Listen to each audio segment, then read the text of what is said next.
Titoki never imagined a viral video would consume his life, but when his neighbor's Karen clip went viral, obsession turned deadly, and one quiet suburb would witness a shocking act of violence no one saw coming. In a quiet suburban neighborhood, life moved at a slow and predictable pace. Neighbors exchanged polite greetings, children rode bikes along the sidewalks, and the hum of daily routines created a comforting sense of normalcy. It was the kind of place where people felt safe, leaving their doors unlocked and trusting that nothing out of the ordinary would disrupt their calm existence. That sense of security, however, was about to be shattered in a way no one could have anticipated. It all began with a short video uploaded to social media. The footage showed a woman yelling at a delivery driver, accusing him of stealing packages she claimed were rightfully hers. Her behavior was aggressive, confrontational, and filled with frustration, and it immediately caught the attention of thousands of online viewers. Within hours, the video was shared countless times, sparking a wave of ridicule and outrage. People began calling her Karen, a nickname that would follow her across platforms, reducing her identity to a symbol of entitlement and rage.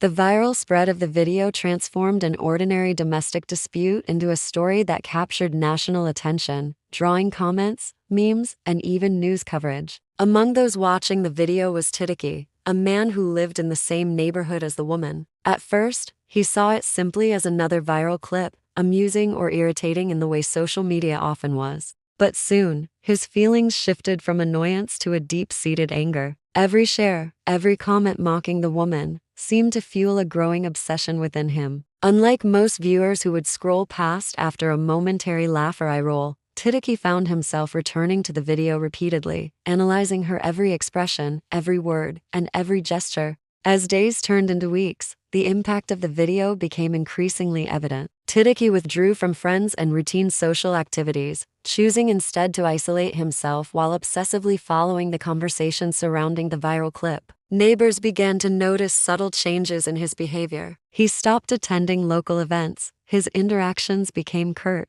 and tense, and an unusual intensity replaced the casual demeanor he had once shown. Though people initially assumed his irritation was harmless, the undercurrent of something far darker was growing stronger, unnoticed until it would be too late. What had started as a simple video, a fleeting moment captured on a phone, had begun to shape real-life events. The digital spectacle that entertained millions online had planted the seed of obsession in one man's mind, and that seed would soon take root in ways that no one could have foreseen. The quiet streets that had seemed so safe were about to witness a disruption unlike anything the neighborhood had ever experienced. As the days passed, Titoki's frustration deepened. What had begun as irritation over a viral video grew into something more consuming. He no longer saw the woman as just a neighbor. In his mind, she had become a symbol of disrespect, disruption, and chaos. He began leaving notes on her doorstep, subtle at first, almost polite, criticizing her actions and warning her about the consequences of her behavior.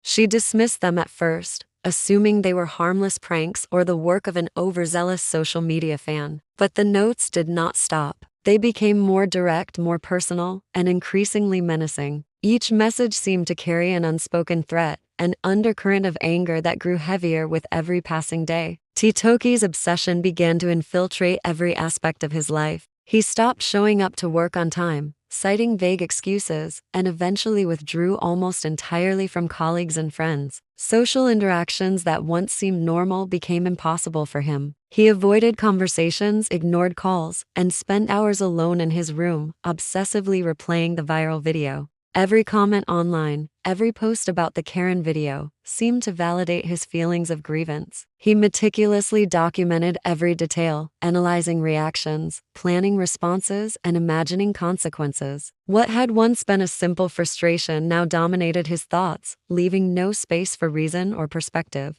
The neighborhood began to notice subtle changes too. People who had once waved at Titoki began to keep their distance. He lingered near his neighbor's house more frequently, sometimes parked on the street for hours, his presence unsettling. A sense of tension began to replace the familiar calm that had defined the community. Mail carriers, delivery drivers, and passersby reported seeing him observing the woman's property, noting times she left the house and recording movements that seemed trivial but hinted at a growing fixation. While no one could have predicted the extent of his obsession, the signs were there for those who paid attention. Despite the quiet threat building next door, life in the neighborhood went on, unaware of the storm that was brewing. People continued their routines, unaware that what had started as a viral clip on the internet had begun to manifest in the real world. The feud, initially contained to online comments and handwritten notes, was evolving into something far more dangerous. What seemed like minor irritation was, in reality, a powder keg of resentment and obsession. The calm suburban streets that had once been a haven were slowly being overshadowed by fear, a fear that would soon become reality in ways that shocked everyone who had once assumed that online conflicts were harmless. The tension that had been simmering for weeks finally erupted one evening. Titoki, consumed by anger and a twisted sense of justification, decided to take matters into his own hands. He had spent countless hours planning, studying the woman's daily routines, and waiting for the perfect moment. The obsession that had started with a simple viral video had evolved into something far more dangerous, a fixation that left little room for reason or restraint. As darkness fell over the neighborhood, he slipped out of his house, a small knife concealed under his coat, and moved quietly toward his neighbor's property. The streets, normally calm and familiar, felt different that night. Shadows stretched across the sidewalks, and the occasional sound of rustling leaves seemed unnaturally loud. Titoki's mind was entirely focused on his target. Every step brought a mix of anticipation and cold determination. In his mind, he was delivering justice for what he perceived as disrespect, and the outside world, the law, the neighbors, and common sense did not exist. The calm suburban night was a stark contrast to the storm raging inside him, a storm that had been building for weeks and would not be contained any longer. When the woman stepped outside, unaware of what awaited her, Titoki struck. The attack was swift, sudden, and shocking, leaving little time for her to react.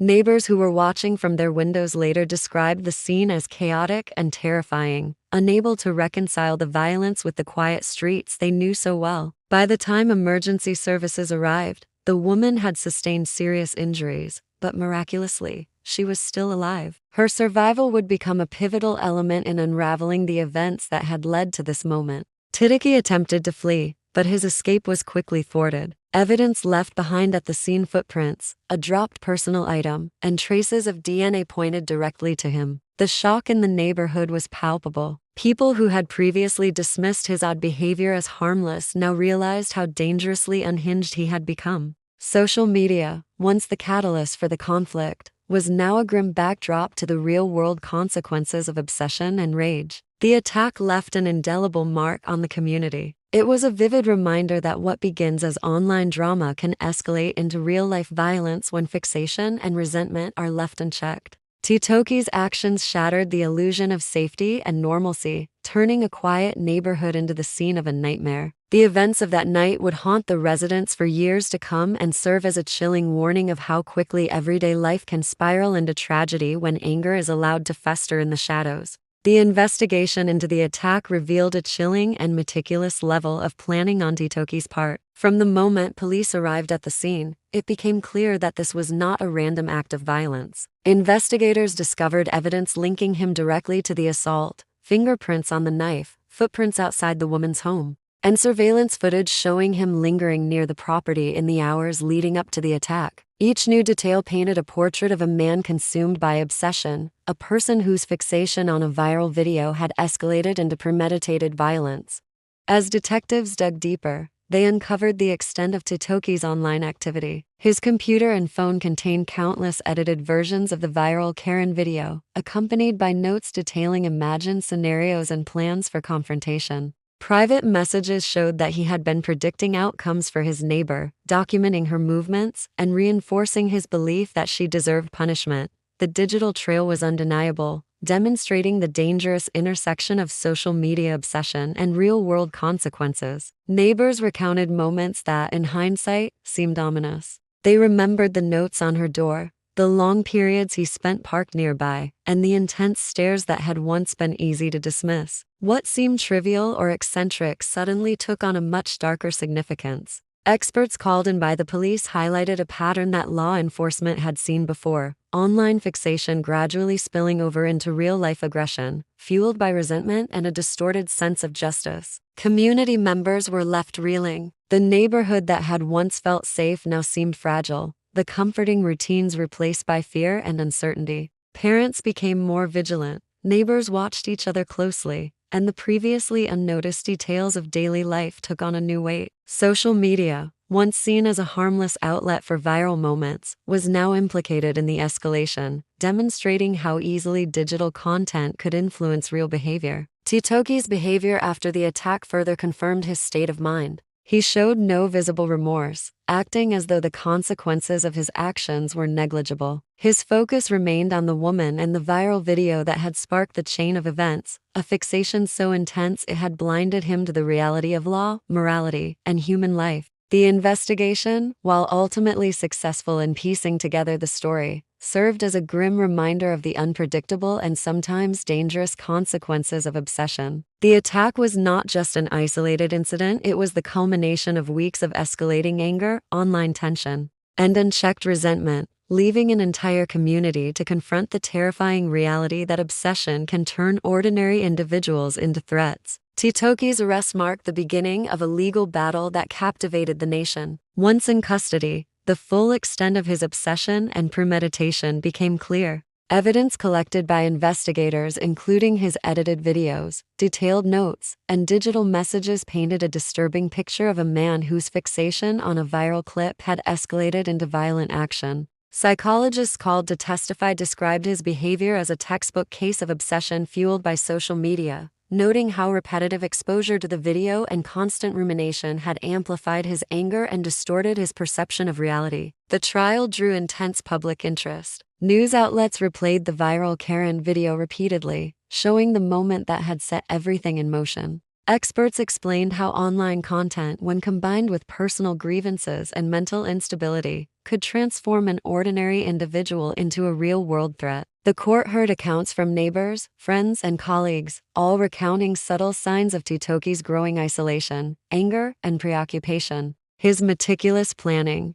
documented in his notes and online activity, confirmed that the attack had been deliberate, not impulsive. The woman who survived the attack faced a long and painful recovery. Though she eventually regained her physical strength, the emotional scars remained. She moved to a new city, seeking distance from the neighborhood and the man who had invaded her life. Every step of her recovery was a reminder of how quickly ordinary life could be disrupted by obsession, and how the online world could sometimes spill dangerously into reality. Titoki, meanwhile, faced years in prison. His sentence was a stark warning about the consequences of letting anger fester unchecked. For the community, the trial and its revelations were a moment of reckoning. People realized that the suburban streets they had once taken for granted were not immune to the darker sides of human behavior, and that what begins as a viral video or online feud can have devastating real-world consequences. The case became a cautionary tale about the power of social media, the dangers of obsession, and the unpredictable ways anger can manifest when it goes unaddressed.